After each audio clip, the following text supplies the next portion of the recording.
Hi wonderful people, it's Jessica. Welcome back to my channel. Today I am going to be making tomato powder. Now if you're not familiar with tomato powder, it can also be like a tomato soup base or tomato bouillon. It's been called like a couple different things.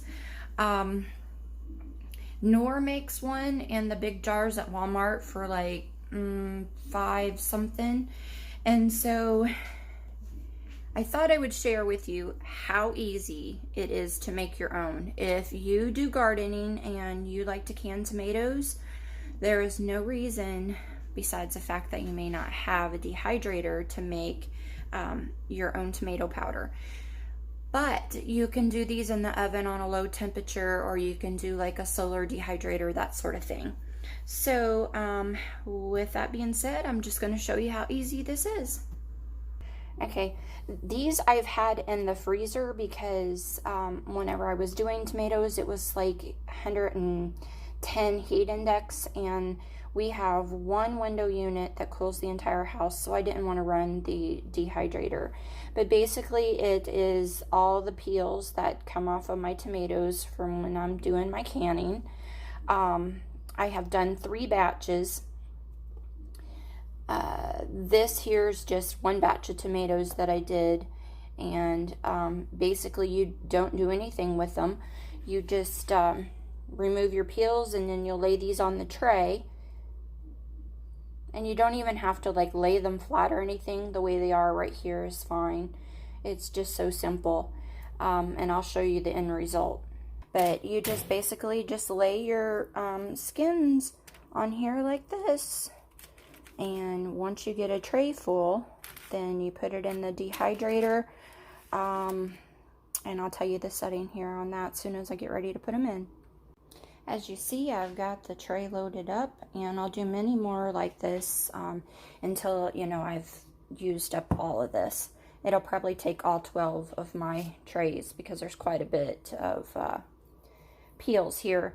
But you don't have to put parchment paper down like I do, but my dehydrator has these huge holes in it, and I just found that it's easier just to put some parchment paper down. I get this at Dollar General. It's $1 for 30 square feet, and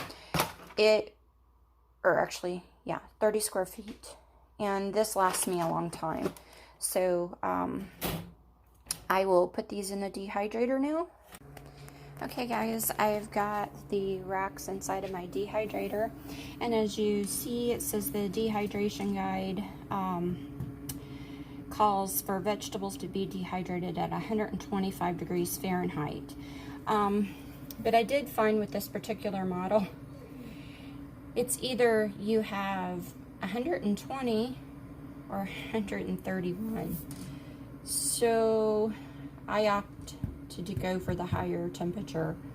Part of the reason why is because my property, I have high humidity in this house, and so I try to combat that by the higher temperatures. So I'll show you how they feel and look when they come out, so you get an idea of when your potatoes or tomato skins are done.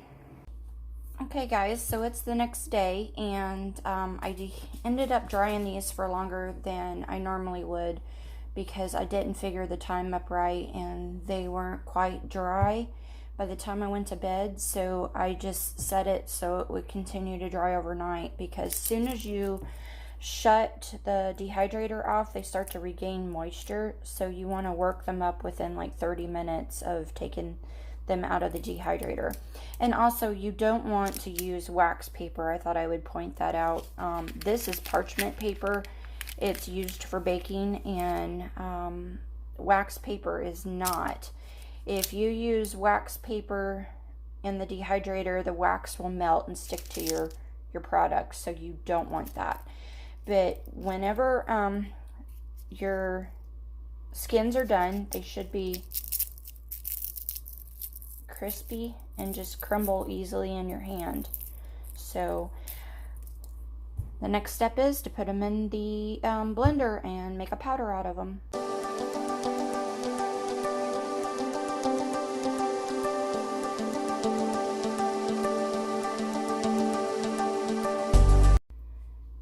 And there you go, guys. Easy peasy. A jar of ground up tomato. You could use a spice grinder and it will grind this a lot finer. My blender, even though I bought it at Macy's, it's a fairly cheap one, so that's as best as it's going to get in there. I probably could put it in my food processor and I think that would probably do better.